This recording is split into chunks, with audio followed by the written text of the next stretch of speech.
Hello gamers, this is Sai, and welcome back to Which Way Games. What would you do if you're shrunk down to the size of an ant? My God, keep it on the cream filling! Nick, it's one of your cookies! And with that being said, let's get on with the video.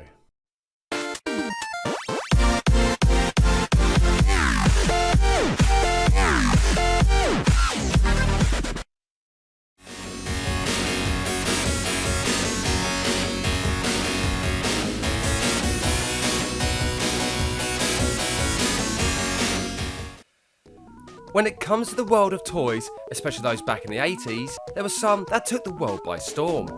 Some of these were He-Man, G.I. Joe, and the Teenage Mutant Ninja Turtles that originally started out as a comic before becoming a successful cartoon show. Cowabunga, dude! All of these had their own toys and spin-off video games. But there was one toy line that was popular due to the fact that it miniaturized itself, allowing for a unique experience while playing. This would be Micro Machines, tiny vehicles that came in all manner of styles and eventually set a whole new craze for collectors. Micro Machines first hit the toy market all the way back in the late 80s and was the brainchild of toy inventors Clemens and Patty Headon. They took the concept of toy cars and shrank it down so kids of all ages could play with these small bundles of fun no matter where they were. With several styles available at the time, the Micro Machines toy line would eventually create themed box sets and even had tie-ins with Transformers. John Moschitta, otherwise known as Motormouth, voiced most of the commercials for Micro Machines and even starred in Transformers as a fast-talking transformer known as Blur. Micro Machines became hugely popular, and these small vehicles of fun would eventually enter the world of video games. First being released on the NES, which for some gamers at the time was fun, the series would enter the world of 16-bit gaming, with releases on the Mega Drive, the Super Nintendo, and even on MS-DOS for PC gamers. This version of Micro Machines is regarded as one of the best in the series for its simplicity. Taking all the experience I'd learned on the NES version of Micro Machines, developer Codemasters had vastly improved the gameplay as well as making the game itself more visually colourful. Tracks were improved upon and updated to a point where gamers would find themselves challenged while playing. Codemasters wanted Micro Machines to be a game that gamers would choose when it came to multiplayer, as well as sparking more interest in the toy line. And come mid-1993, Micro Machines were released for gamers to enjoy. And like always, let's go back to the past to see how Micro Machines was advertised. Micro Machine Man, presenting the most midget miniature motorcade of Micro Machines. Each one has dramatic details, terrific trim, precision paint jobs, plus incredible Micro Machine pocket playsets. There's a police station, fire station, restaurant, service station, and more. Perfect pocket portables to take any place. And there are many miniature playsets to play with, and each one comes with its own special edition Micro Machine vehicle and fun, fantastic features that miraculously move. Raise the boat lift at the airport marina, man the gun turret at the army base, clean your car at the car wash, raise the toll bridge. And these playsets fit together to form a Micro Machine world. Micro Machine pocket playsets, so tremendously tiny, so perfectly precise, so dazzlingly detailed, you'll want to pocket them all. Micro Machines and Micro Machine pocket playsets sold separately from Galoob. The smaller they are, the better they are. Now, Micro Machines doesn't actually have a story, but if it did, it might go something a little bit like this. The story of Micro Machines begins with the brilliant scientist, Dr. Minimizer, inventing the Minimizer Ray. He's able to shrink down all manner of things, especially vehicles, and the next thing on his list is human test subjects. Putting an ad in the local newspaper asking for volunteers, a group of them answer the call. Being taken to a room and shot with a Minimizer Ray, the volunteers find themselves becoming smaller and smaller, with the world around them appearing gargantuan. Eventually they stop shrinking and the Doctor is happy with the results. And being the inquisitive mind that he is, the Doctor feels the best way to celebrate this achievement of science is by having a race with the very vehicles he shrunk earlier. Gameplay has gamers controlling miniaturized vehicles in racing circuits as they compete against one another.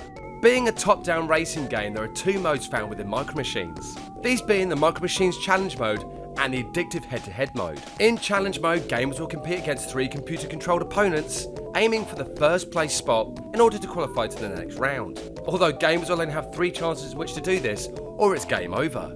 That's it, man. Game over, man. It's game over. And in head-to-head mode is where Micro Machines really turns the fun factor up a notch.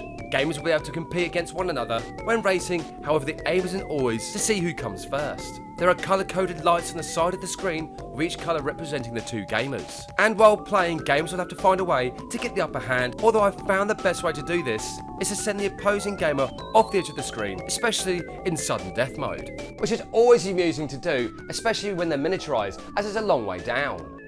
Within Micro Machines, games will race in a multitude of different racing circuits with different vehicles. The vehicles used for racing are the typical racing cars, boats, tanks, and even helicopters. And as for the racing circuits, these range from a breakfast table, inside the bath, and going all the way to school desks and the very dangers that lurk within the classroom. Plus, found within each circuit there are several obstacles along the way that will cause gamers to either slow down or lose a race, or even worse, be sent flying off the edge. What? I don't do it every time.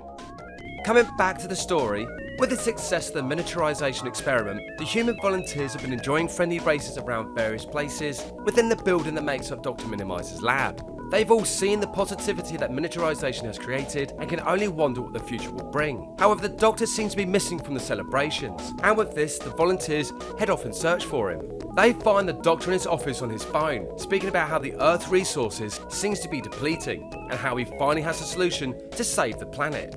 With this, the Doctor puts down the phone, reaches into his desk, and pulls out a file with Mini Super Soldier Experiment blazoned in red across it. What could this mean for the volunteers?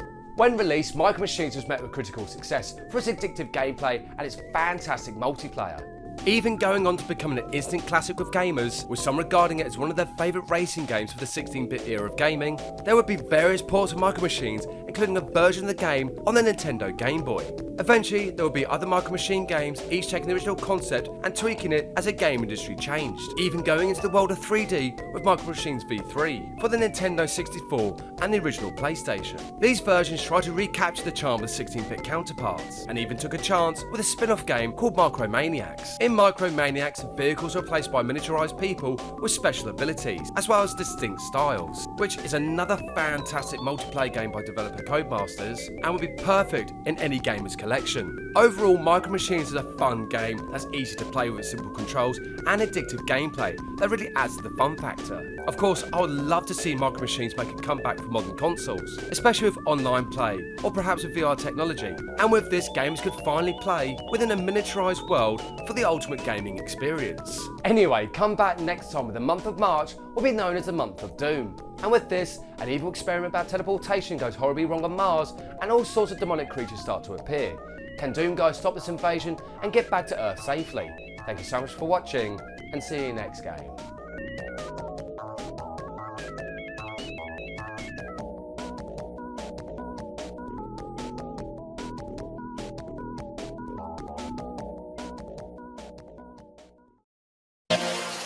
We'll be right